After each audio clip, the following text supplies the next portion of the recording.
નમસ્કાર, જય શ્રી કૃષ્ણ મિત્રો. ફરી એકવાર આપનું હાર્દિક સ્વાગત છે આજની એક નવી વિડીયોમાં. મિત્રો, આજકાલ દરેક પરિવારમાં નાના મોટા ઝઘડા કાયમ થતા હોય છે. પતિ કે પત્નીની વચ્ચે, કે પછી સાસુ અને વહુ વચ્ચે, અથવા દેરાણી અને જેઠાણી વચ્ચે, કે પછી અન્ય પરિવારના સભ્યો વચ્ચે ઝઘડો થતો હોય છે. આની પાછળનું કારણ ખરાબ સંસ્કાર અથવા એકબીજા વચ્ચે ખરાબ વર્તનને કારણે ઝઘડા થતા હોય છે. આજની વિડીયોમાં આપણે જાણીશું કે કેવી સ્ત્રીઓ નાની નાની વાતોમાં ખૂબ જ ગુસ્સો કરે છે અને પોતાના પતિ સાથે કે ઘરના કોઈક સભ્ય સાથે ખરાબ વર્તન કરે છે. મિત્રો, એવી કઈ સ્ત્રીઓ છે જે ખૂબ જ ઊંચા અવાજે બોલે છે અથવા બૂમો પાડે છે અને ખૂબ જ રડે છે? જો તમે આના વિશે જાણશો તો તમને રાત્રે ઊંઘ નહીં આવે અને આના વિશે તમે વિચારવા મજબૂર થઈ જશો. તમારા મનમાં એક વિચાર આવશે કે આવી વિચિત્ર સ્ત્રી હોય છે.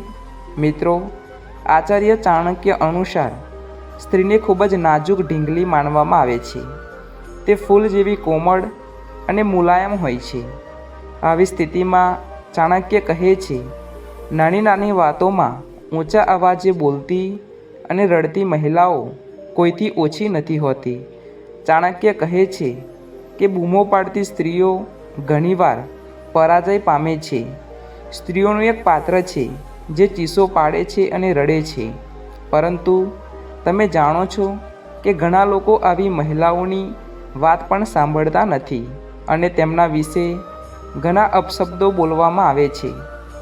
આચાર્ય ચાણક્ય કહે છે કે જો તમારા ઘરમાં કોઈ એવી સ્ત્રી છે જે દરેક મુદ્દા પર ચીસો પાડે છે અને રડે છે, તો તમારે આ માહિતી અવશ્ય જોવી જોઈએ. વિડીયો શરૂ કરતાં પહેલાં વિડીયોને લાઈક જરૂર કરજો અને ચેનલ પર નવા આવ્યા છો તો ચેનલને સબસ્ક્રાઈબ કરી દેવા વિનંતી છે. તો ચાલો મિત્રો, આગળ વાત કરીએ.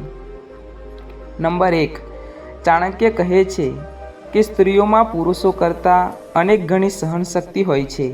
આવી સ્થિતિમાં જ્યારે કોઈ મહિલા તમારી સાથે દરરોજ વાત કરવા આવે છે તો તમારે તેનું સન્માન કરવું જોઈએ. ચાણક્ય કહે છે કે આવી સ્ત્રી તમને ફરીથી નહીં મળે. આવી સ્ત્રીઓ સાચા વિચારો ધરાવતી માનવામાં આવે છે. નંબર 2, ચાણક્ય અનુસાર જે સ્ત્રી વિવાદમાં પડી જાય છે તેને ક્યારેય તેના પ્રેમીથી દૂર ન રહેવું જોઈએ.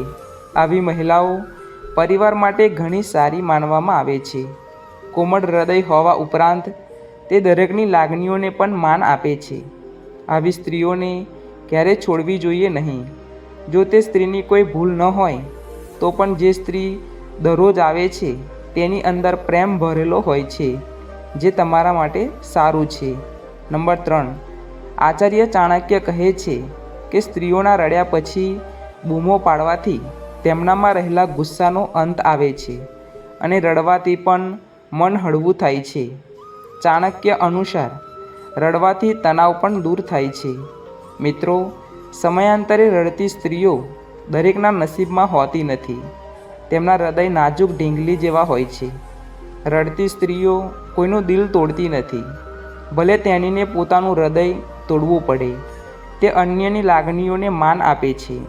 જે સ્ત્રીઓ ખૂબ રડે છે તે પોતે ભૂખી રહે છે, પરંતુ જેઓ ખૂબ રડે છે તેઓ બીજાને સંતુષ્ટ કરવામાં કોઈ કસર છોડતી નથી. સ્ત્રીઓ દરેક રીતે જોખમી નથી. જો તમે તેમના હૃદયમાં જુઓ તો તેઓ દુઃખથી ભરેલા છે અને તમારે તેમનું સન્માન કરવું જોઈએ. આવી સ્થિતિમાં તમારે તેમનું સન્માન વધારવું જોઈએ. તેમનું હૃદય ક્યારેય તૂટવું જોઈએ નહીં. આવી સ્ત્રીનું હૃદય તોડવું જોઈએ નહીં. તેને ખૂબ જ પ્રેમ આપવો જોઈએ. નંબર 5, શું તમે જાણો છો કે આચાર્ય ચાણક્ય કહે છે કે જે મહિલાઓ ખૂબ રડે છે અને ચીસો પાડે છે તે તમારો દિવસ બગાડે છે. આજે પણ આવી મહિલાઓને તમારા મૃત્યુનું કારણ પણ માનવામાં આવે છે. ચાણક્ય કહે છે કે જ્યારે કોઈ સ્ત્રી ભૂલ કરવા છતાં રડવા લાગે છે અને ચીસો પાડવા લાગે છે, પછી તમારે સાવચેત રહેવું જોઈએ. ચાણક્ય કહે છે કે આવી મહિલા ખૂબ જ શાતિર અને દગાખોર હોય છે.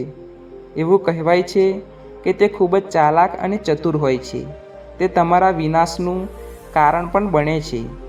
તમારે હંમેશા આવી મહિલાઓથી સાવધાન રહેવું જોઈએ.